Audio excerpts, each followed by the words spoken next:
예, 지난 주말 뜨거웠습니다. 검찰 수뇌부가 대장동 개발 비리 사건의 항소를 포기하면서 파장이 커진 것인데 수사 공판팀은 결정을 비판하고 나섰고 급기야 정진우 서울중앙지검장까지 사의를 표명한 상태죠.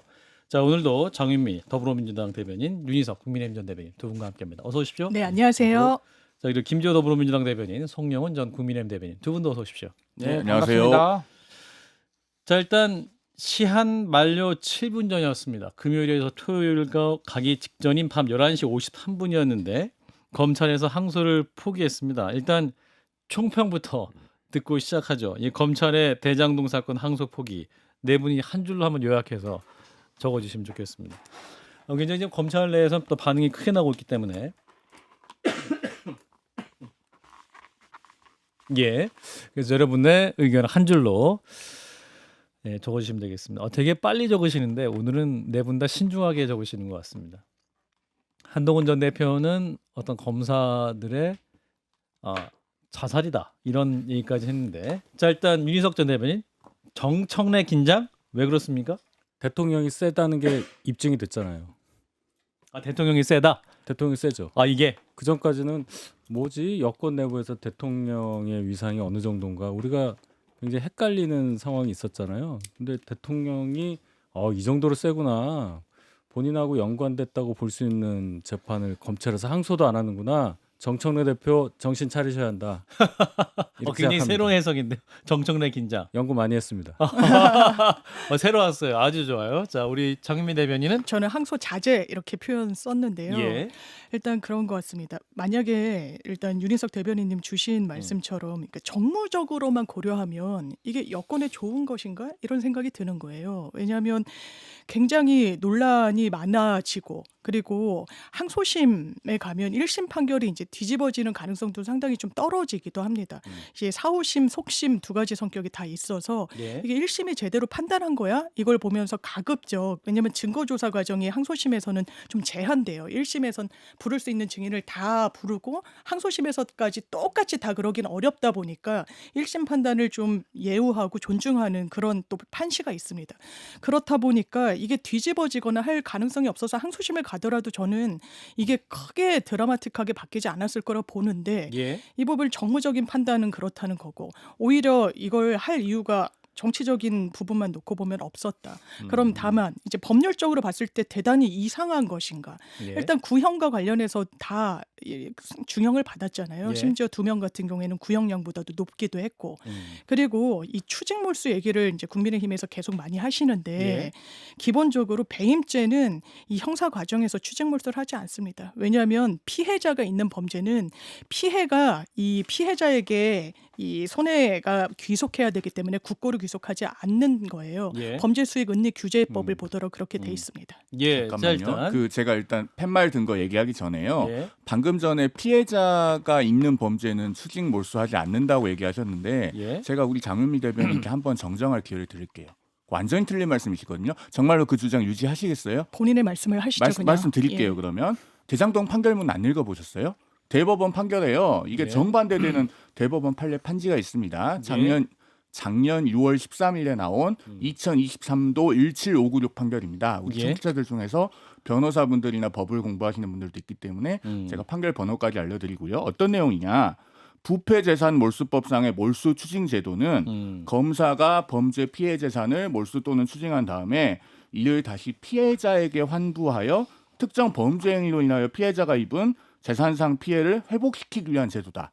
이렇게 돼 있고요. 예. 이번 대장동 판결문에 이 문장이 정확하게 인용돼 있습니다. 판결문은 좀 보고 민주당에서 말씀하면 좋겠다라는 얘기를 드리고요. 일단 저수지의 개들. 예. 저수지의 이거는- 개들. 뭐죠? 그건? 이거는 사람을 개에 비유하는 건 절대 아닙니다. 예. 상황을 얘기하는 거고 예. 이게 쿠엔틴 타란티노 감독이 1992년에 만든 아주 유명한 영화입니다. 예. 여기 보면 이제 그 나쁜 사람들인데 쉽게 말하면 이제 범죄자들이죠. 예. 전부 다 양복 입고 넥타이 찬 사람들이에요. 그런데 나중에는 서로 자기만 살겠다고 도망을 가고 나중에는 서로 총을 겨누고 싸웁니다.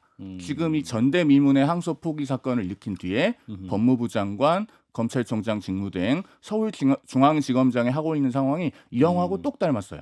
서울중앙지검장은 자기만 살아보겠다고 자기는 의견이 달랐다라고 이야기합니다. 직권남용의 피해자라는 의미가 되겠죠. 예. 그다음에 검찰총장 직무대행은 아니 법무부 의견을 참고한 거다. 그리고 오늘은 용산 법무부와의 관계를 고려해야 했다. 이런 얘기까지 합니다. 그러니까 나 혼자 했냐? 이런 의미가 될 거예요. 그다음에 법무부 장관은 어제는 뭐라고 했습니까? 자기는 아는 바가 없다고 했어요. 그러면 나 혼자 살아보겠다는 거잖아요. 물론 오늘은 또 얘기가 바뀌었습니다. 신중히 하라는 의견을 냈다라고 하는데 어쨌든 이렇게 사람들이 저마다 말이 다르고 본인만 살아보겠다라는 상황으로 가고 있어서 이 저수지의 개들이라는 영화가 연상이 됩니다. 예, 자 김지호 대변인. 저는 하여튼 검사들의 이런 친윤 검사의 선택적 반발이다. 예, 이게 사실은 윤석열 내란수의 피의자가 구속 취소됐을 때도 이런 움직임이 없었고, 예. 김건희 씨의 도이치모터스 주가 조작 의혹 수사 관련해서도 조사받을 때 뭐 검사들이 핸드폰 반납하고 수사했고, 그리고 그 이후에 무혐의 처분 받았을 때도 별다른 이야기 없지 않았습니까? 이 부분 관련해서 아니 검사들이 이런 때는 반발하고 저런 때는 반발하지 않고, 이게 참 아이러니하고요. 그리고 이제 7,800억 얘기 많이 하시는데 사실은 이 대장동 사업에서 성남시는 허가권은 있었지만 예. 그 성남도시개발공사가 돈을 한 푼도 안 들이고 이 사업을 진행했습니다. 그리고 이런 어떤 그 금융 비용은 다 이 사업자들이 가져온 거거든요. 예. 그러면 7,800억 중에 이자 비용도 나갔을 것이고, 그래서 배당된 게 5,800억인데 갑자기 그러면 이 전체를 다 몰수해야 된다고 얘기를 하면 예. 이 자본주의 사회에서 좀 말이 안 된다고 생각하거든요. 예. 이 부분 관련해서 그 당시에 어떤 미래 수익을 어떻게 반영할 것인가, 분양 수익을 거둬들일 것인가 말 것인가, 이 부분 관련해서 판사도 굉장히 고민이 있어서 판결을 이렇게 내린 걸로 보이고요. 이번 판결이 4년간 진행됐고, 그리고 공판 횟수가 190회더라고요. 그리고 25만 쪽이랍니다. 재판 기록이. 저는 뭐 검찰도 나름대로 노력은 했지만 결과론적으로 보면 그래도 어느 정도 합리적인 판결을 받았고, 이에 대해서 검찰 대검에서 결정한 거 아니겠습니까? 그런데 이렇게까지 반발하는 이유가 뭔지 잘 예. 이해가 안 갑니다. 자, 일단 뭐 쟁점이 좀 많이 있긴 한 것 같습니다. 이게 부당이득 추징 환수에 대해서 일단 형사재판에서 원칙적으로 뇌물죄, 마약죄 같이 피해자가 없는 범죄의 수익금만 추징할 수 있다. 반면 또 사기죄, 배임죄 같이 피해자가 있는 경제범죄 수익금은 추징할 수 없다. 뭐 이런 주장도 있기 때문에 이 얘기는 좀 잠깐 후반부에 얘기하기로 하기로, 정성호 장관이 오늘 오전에 입장을 냈습니다. 어떻게 말씀을 했는지 잠깐 보고 이어가겠습니다. 성공한 수사, 또 성공한 재판이었다고 생각합니다. 우리가 수사를 하는 이유나 어떤 목적이 뭐겠습니까? 범죄자를 찾아내갖고 증거를 확보해갖고 기소해갖고 그에 합당한 적정량의 형벌이 선고돼갖고 처벌받게 하는 게 수사 기소의 목적입니다. 법원의 판결은 최종적으로 수사 기소가 제대로 됐는지를 판단하는 판사의 어떤 결정 아니겠습니까? 그런 측면에서 이번 대장동 관련 사건은 통상적인 기준에 비춰 봤을 때 검찰이 구형했던 양보다도 더 두 사람은 더 많은 형을 선고받았고, 통상적인 검찰의 항소 기준인 그 양형 기준보다도 초과하는 그런 형을 선고받았습니다. 예, 이제 정성호 법무부장 오늘 출근길에 얘기한 건데요. 그러니까 이제 많이 받았던 분이 누구냐? 유동규 씨가 이제 검찰은 징역 7년을 받았는데 이분이 이제 징역 8년을 받았다. 그리고 정민용 씨가 또 검찰에서 징역 5년을 받았는데 실제는 징역 6년이 나왔다. 뭐 두 분을 얘기한 것 같습니다. 그래서 뭔가 뭐랄까 잘된 재판이다 이렇게 하고 있는데 이 부분은 일단 우리 윤희석 대변인부터 말씀. 저분이 법무부 장관이잖아요. 예. 잘된 재판이라는 판단을 하려면 구형량보다 선고가 훨씬 세서 뭔가 더 징벌이 가해졌고 추징금 관련해서도 더 많이 나오기는 좀 어렵겠지만 어느 정도 상응하게 나왔어야 되잖아요. 예. 근데 이분이 잘 됐다고 하는 얘기가 아까 김지호 대변인 말씀도 그렇고 거의 저 범죄자들의 변호인 같은 얘기예요. 범죄자들 변호인이 할 만한 얘기입니다. 이 정도 1심이면은 굉장히 합리적으로 잘된 재판이다. 이거는 저 사람들 범죄자들 변호인이 할 만한 얘기인데 한번 생각을 해보세요. 추징금은요 국고로 가는 거잖아요, 그렇죠? 뭐 국고로 환수할 수 있다 없다 이걸 빼고 7,800억 원 정도를 몰수해야 됩니다라고 해서 구형을 때렸어요. 근데 지금 473억밖에 안 돼요. 예. 그러면 검찰 입장에서는 우리가 이렇게 주장을 한 게 한 5% 좀 넘게만 인정이 된 거니까 당연히 항소를 하고 국고에 보충을 해야죠. 근데 지금 그걸 안 하게 그냥 포기해버리고 잘된 재판입니다라고 얘기하면 저분의 직분이 정말 법무부 장관인지 예. 국민들이 이걸 어떻게 이해를 하겠어요. 왜 범죄자를 두둔하냔 말이에요. 민주당이랑 법무부에서 왜 범죄자를 두둔해요? 왜 추징금 조금 내는 거에 자꾸 이게 잘된 거다, 검찰이 부풀렸다, 이 말이 되는 얘기란 말입니다. 장 변호사님. 범죄자를 두둔할 이유도 없고요. 예. 두둔하지도 않았고 처음에 검찰이 공소장에 배임 액수를 얼마로 특정해서 넣었는지 아세요? 651억 원 플러스 불상액이라고 기재했었습니다. 예.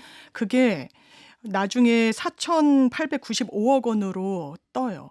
그 중간에 무슨 사정 변경이 있었느냐? 윤석열 정권이 출범했습니다. 예. 그리고 이재명이라는 정치인을 향한 수사가 계속 이어졌죠. 그러면서 검찰도 이게 법원도 계산을 할 수 없다라는 거예요. 예. 부동산의 지가 상승, 개발이익 환수의 방법, 어떤 수용 방식의 어떤 이익 배분 너무나 많은 변수가 있어서 특정해내지 못하는데 검찰이 651억 원과 4,895억 원은 너무 갭이 크니까요.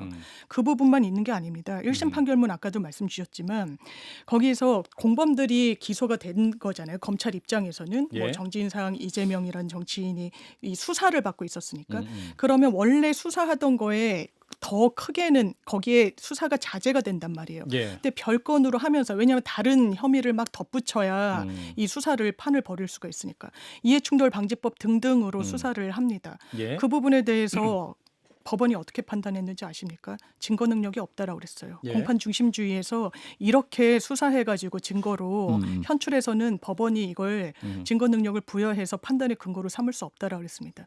이런 맥락이 있습니다. 이런 맥락을 지우고 이 사건은 접근할 수 없습니다. 예, 송명훈 변호사. 항소 자제 말씀하시는데 저는 무슨 맥락에서 항소 자제라고 표현하는지 도저히 이해를 못 하겠어요. 피고인이 5명이잖아요. 예. 그중에 일부에 대해서만 자제해서 항소를 안 했나요? 백보 양보해서 유동규 씨는 7년 구형에서 8년 나왔고 8.5억 추징해달라고 해서 8.1억 나왔고 정민용 변호사는 5년 구형했는데 6년 나왔고 37억 추징 요청해서 37억 나왔어요. 예. 그 두 사람에 대해서 항소 안 했으면 제가 백보 양보해서 이해하겠어요. 전원을 다 항소를 포기했잖아요. 그 수사팀이 밤 11시 20분 이후에 발 동동 구르면서 저기 반부패 부장 찾아가서 이거 저기 뭐냐 김만배 씨한테라도 항소하게 해달라. 그렇게 했는데 그것조차 못하겠다는 거 아닙니까? 예. 김만배 씨 추징금 6,112억 추징해달라고 했는데 428억만 나왔어요. 7%입니다. 7%. 이게 어떻게 항소 자제입니까? 그리고 조금 전에 우리 김지호 대변인께서 성남시는 원가가 안 들었다 말씀하셨는데 이 대장동 일당들이 8천억 원 가까운 천문학적인 수익을 뭐 때문에 내게 됐습니까? 토지 수용을 했기 때문이잖아요. 관이 갖고 있는 그 수용권 때문에 가능했던 겁니다. 예. 그러면 그게 아니었으면 이 사람들이 이 수익을 낼 수 있었어요? 그걸 생각하고 말씀하셔야 된다라는 말씀까지 드리겠습니다. 제가 요걸 좀 추가로 말씀드릴게요. 예. 우리가 이게 4년도 전에 이 얘기 하도 많아가지고 제가 그 자료가 많잖아요. 제가 저한테 보내는 카톡방에 이걸 다 저장을 해놨어요. 다시 언젠간 꺼내볼 일이 있으리라. 이걸로 꺼내볼 줄은 몰랐어요. 예. 여기 보면요. 우리가 그냥 7,800억이다. 뭐 473억이다 하니까 이게 감이 안 와요. 얼마를 넣었는데 얼마를 가져가냐 이게 중요하잖아요. 자, 천화동인이라는 게 있었죠. 천화동인 1호가 화천대유예요. 김만배예요. 얼마 냈냐? 출자액이 1억 466만 원. 근데 배당을 1,208억을 받아요. 천화동인 2호는 김만배 가족입니다. 3호는 김만배 누나예요. 똑같이 872만 원을 넣었는데 가져간 게 101억 원이에요. 1,000배가 넘어요. 1,100배 정도 돼요. 남욱은 딱 10배를 넣어요. 8,721만 원. 그럼 얼마 나와요? 1,007억을 얻어요. 이런 짓을 했다니까요. 1,000배 넘게 가져가는 걸 어떻게 우리가 이해를 하냔 말이에요. 그럼 이 과정에 뭐가 있겠죠. 이거를 수사를 하는데 거기 윤석열이 왜 나오고 정권 교체가 왜 나와요? 검사가 왜 나와요? 이런 범죄자들에 대해서 추징하겠다는데 그걸 하겠다는데 검사들 보고 항소 못하게 하고 나중에 나와서는 이거 잘된 재판입니다.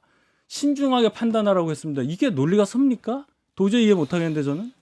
예, 김지호 대변인.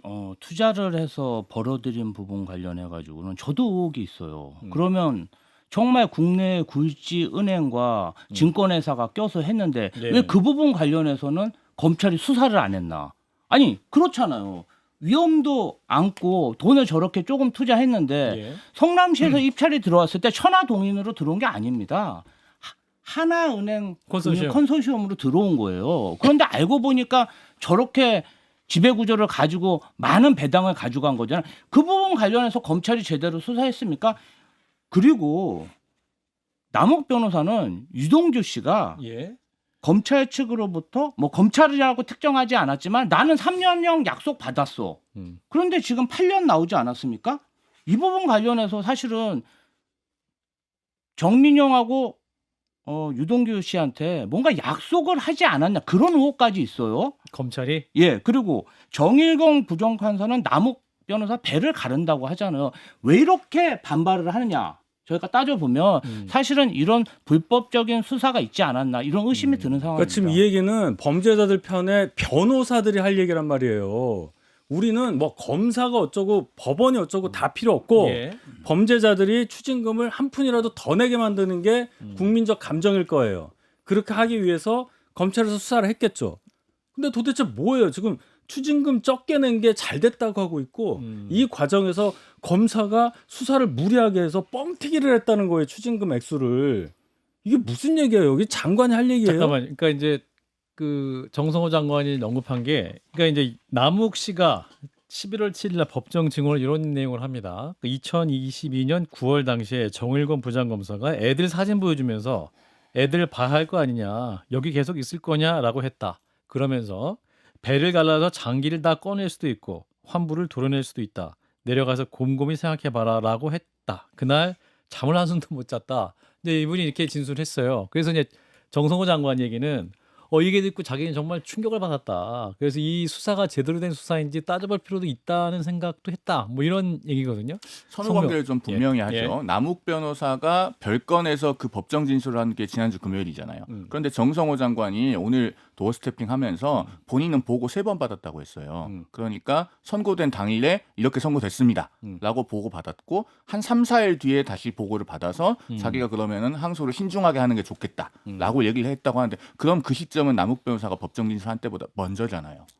그걸 보셔야죠. 그러면 남욱 변호사의 저 진술만 가지고 본인이 항소를 포기하는 게 좋다는 압력을 넣다시피 한 것이 정당화가 됩니까? 이것에 대해서 민주당 분들의 의견을 제가 좀 들어보고 싶네요. 예, 이게 장 변호사님. 아마 정일권 검사의 증언은 그 시차가 있으니까 제가 예. 정성호 장관 이 얘기를 들었을 때는 누군지 이제 추정의 영역이잖아요. 예. 이제 강백신 고검장 같은 경우에 아주 총대를 메고 이 수사를 했던 이제 수사팀 검사입니다. 예. 보통 이제 공판 검사는 이 사건 실체에는 좀 떨어져서 그러니까 아주 잘 알기는 좀 어려운 부분이 있어요. 근데 처음부터 이 부분과 관련해서 어떤 의혹을 받았느냐. 유동규 씨를 이제 기소 직전에 장시간 면담을 해요. 이건 조서를 남기면 장시간을 만나던 하루 이틀을 만나도 문제되지 않습니다. 조서를 남기지 않아요. 그 뒤에 나와서 유동규 씨가 뭐라고 얘기했다라고 기사에도 나오느냐. 나 검찰이랑 다 끝냈다. 나는 3년 받는다. 라고 하는 거예요. 예. 그런 부분과 관련해서 그럼 검찰의 시각에서 유동규한테 상당히 많이 기대해 왔어요. 남욱은 지금 좀 다른 얘기를 하고 있고 예. 유동규 씨는 일관되게 어쨌든 더 윗선을 경유하기 위해서 검찰의 입맛에 딱딱 맞는 말들을 해놓고 있는 거예요.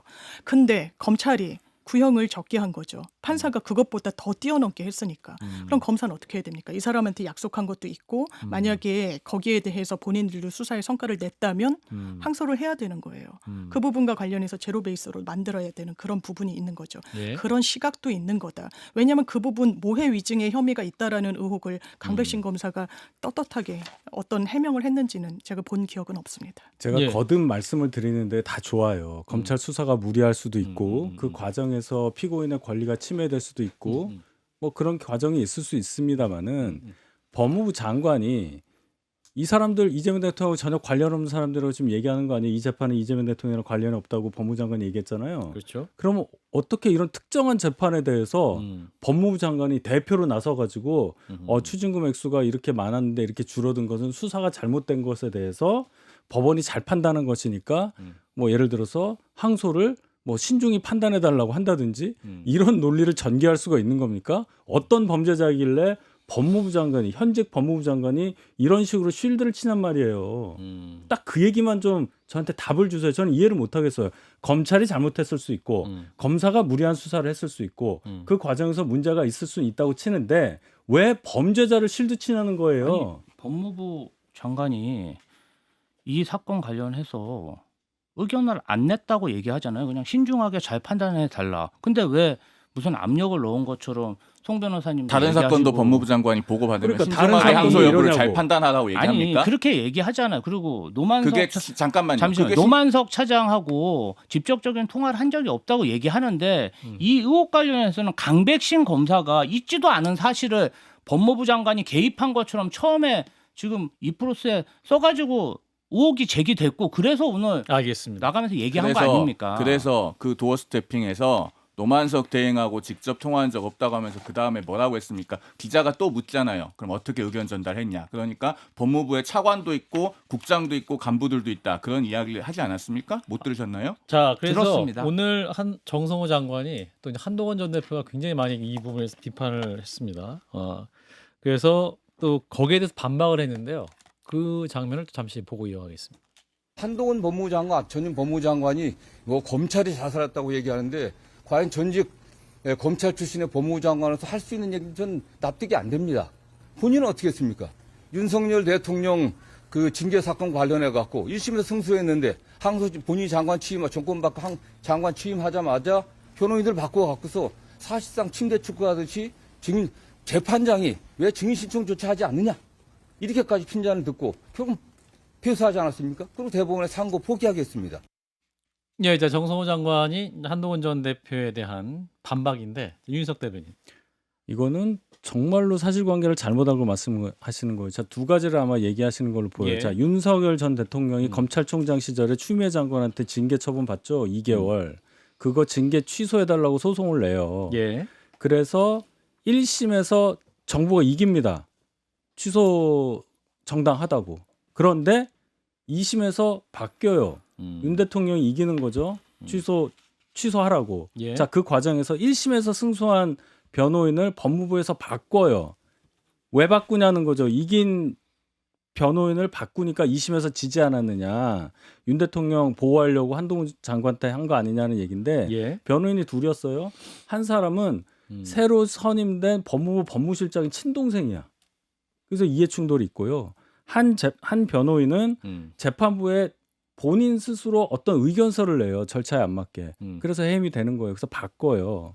그러니까 그 과정이 있었고 한동훈 당시 장관은 이 건 관련해서 나는 보고도 받지 않고 나는 관여하지 않는다라고 분명히 선언을 해요. 예. 자, 두 번째, 상고를 안 합니다. 이긴 다음에. 그러니까 대법원까지 안 가니까 왜 이거 안 하고 그냥 여기서 끝내느냐? 왜 대법원 판단 안 받느냐는 지적이 있어요. 근데 예. 그 상고 포기는 한동훈 장관 때 있었던 일이 아니에요. 그 다음에 있었던 일이란 말이에요. 적어도 이 건 관련해서 한동훈 전 대표가 법무부 장관으로 있었을 때의 일을 가지고 걸 거는 전혀 없다. 그런데 지금 계속 똑같이 민주당 쪽에서 패널로 나오신 분이나 이런 분들이 똑같은 얘기를 해서 심지어 어제 두 분은 사과한다고 SNS에 올렸어요. 바로 잡는다고. 그러니까 이거 전혀 사실이 아니다. 장관조차 지금 잘 모르고 말씀하신다.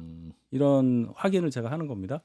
장 변호사님 말씀하실까요? 시점으로 보면 아마 상고할 때는 법무부 장관이 아니셨던 것 같고 보고는 안 받았다고 하지만 그 직전에는 법무부 장관이셨다는 말씀으로 제가 이해를 했는데 그 당시에 정치권에서 상당히 논란이 됐어요. 법원이 야 이거 침대 축구한다. 왜 이렇게 시간을 끌고 제대로 응소하지 않고 이러냐. 이 부분에 대해서 정성호 장관이 언급하신 것 같고 예. 이게 저는 한동훈 전 대표가 좀 안타까운 게 정치적인 선택이 기본적으로 정치인이라면 더더군다나 뭐 대선 그런 욕심도 있으신 분으로 알고 있는데 예. 이슈를 너무 쫓아다니는 거예요. 이 부분과 관련해서 새벽 배송 이슈가 있으면 거기에 대해서 응하고 또 무슨 이슈가 생기면 거기에 대해서 그러고 그리고 오늘도 제가 찬찬히 어떤 말씀을 주시나 왜냐하면 이제 법무부 장관이셨고 노하우가 있으실 테니까 예.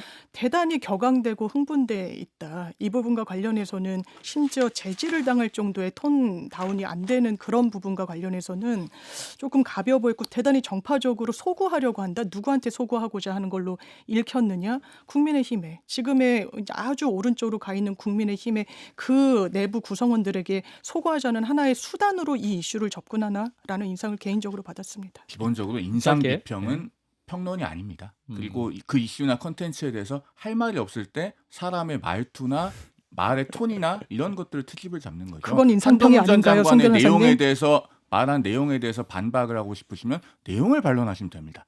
뭐 말, 예.